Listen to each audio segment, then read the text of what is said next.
Makinis, manipis, minsan, madungis, pero masarap. Mwah! Ikis. Sexy time na. Sexy Mega! Tulad ng kanta na yan, ang sabi, sana'y bigyan mo ng pansin. Team song ng mga labahin na nakatambak sa bahay.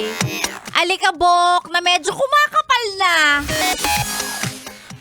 Nung weekend sana kasi ginawa mo yan.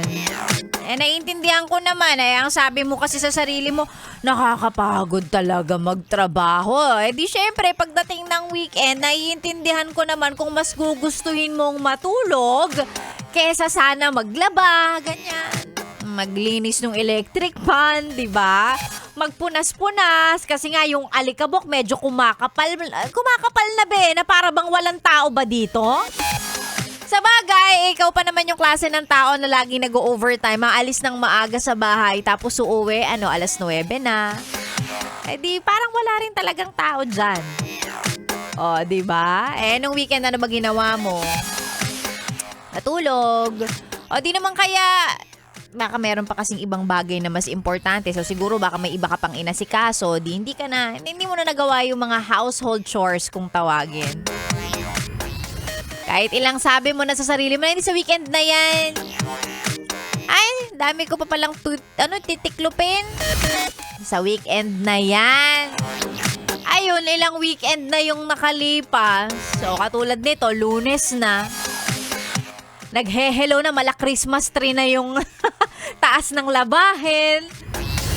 Iba-validate pa ng maulan na weather yung katamaran mo pagka ganyan eh. Yung parang, hala, maglalabas sana ako kaya lang maulan eh, di naman matutuyo yan. Next weekend na lang.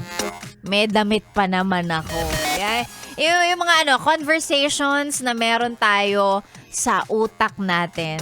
I know the feeling. Ganyan din ako. Next weekend na, gusto ko matulog eh. Deserve ko naman to, diba? Deserve ko magpahinga eh. Matutulog muna ako. Yan. Higa-higa, cellphone, TikTok, diba? Ayan. Sarap. Yan. Ay nako, alam nyo, hindi na kita pagagalitan. So sige, abang na lang ulit tayo ng next weekend. Sana magawa mo na yung mga dapat mong gawin. Lalong-lalo na kung priority mong magpahinga nitong weekend. Okay lang, no judgment. Pahinga ka. Pagod na pagod ka eh. Sexy Mega Phone yung kasama.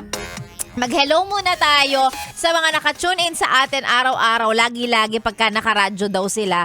Ayon kay Yes FM, si Ma'am MJ Versosa, pati na rin kay Sir Andrew at kay Sir Ian. O, diba? First name basis tayo. Hello po sa inyo.